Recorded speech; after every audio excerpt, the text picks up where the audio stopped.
David Garfield joins us. He's co-CEO of a consulting firm, Alex Partners. He is based in Chicago. David, what's the conversation you're having with your clients these days about, just kind of global supply chain? They have to navigate different tariff policy, wars in various parts of the world here. What's the conversation like these days? CEOs are focused on execution and speed as it relates to their global supply chains.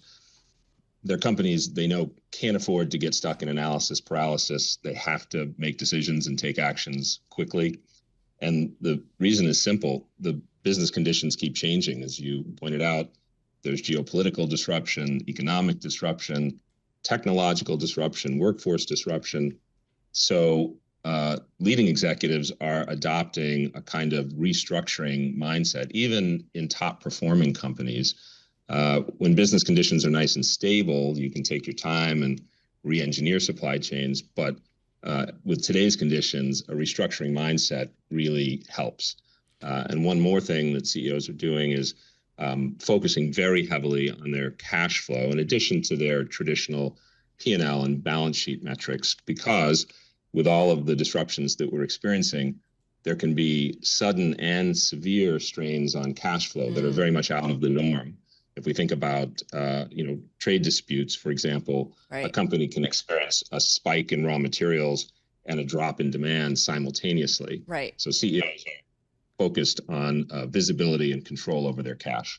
I like what you said about how they have to adopt a restructuring mindset. But once you restructure, you kind of hope that it'll last for a little bit before you have to make changes again. Are they in a constant restructuring mindset, meaning whatever they put in place, they'll have to blow it up and change a month later or 6 months later? So CEOs are trying to be as agile and as flexible as they possibly can. So not necessarily blowing things up, but shifting and adapting on the fly as business conditions change. A great example of that is what's happening with tariffs. Of course, we had Liberation Day tariffs, then we had rebates. Now we have 301 tariffs being added. The companies that, when tariffs were first put in place, established tariff war rooms so that they could monitor changes in real time and make adjustments, not only to their supply lines, but to their pricing. The companies that have kept those war rooms up and running are now in better shape to deal with the ongoing disruptions in trade and transit. That's a great example of having a restructuring mindset, not necessarily blowing things up, but being able to adapt and to remain agile. At the same time, they have to adapt to this new thing called artificial intelligence and how it impacts their business, either for good or for bad. How's that conversation go these days? Companies are deploying AI as fast as they can, but the ROI is often missing. The winners in terms of AI deployment are the companies that are pursuing practical AI solutions. This is applications, specific applications that have very strong business cases.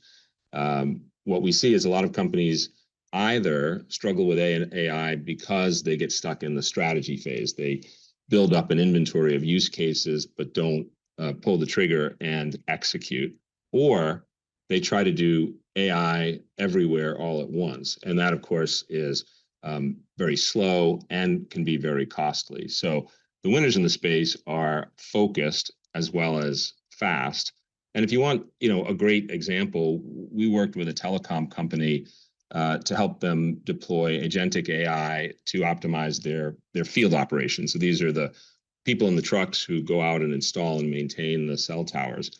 And the agent not only optimizes the route that they drive, but also the approach that they take to do the installation or make repairs. This is a focused solution. It's very practical. It's saving the company millions of dollars a year, and it's up and running. I thought the way Paul introduced you and kind of introduced the topic made a lot of sense, how supply chain was something that we didn't used to think about. It was kind of invisible. We just took it for granted. And now it's very much top of mind, front of mind as well. Is this an industry that is growing, that is hiring? I mean, is there more need for supply chain experts or people to enter the field than before?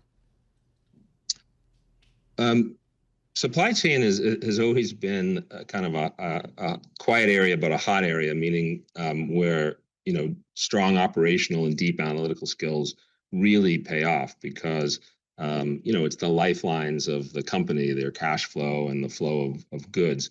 So I would say that it is a strong area in the labor market, particularly for people who can understand international and multinational trade flows and who can apply leading technology to solve some of the problems that are cropping up in supply chain management.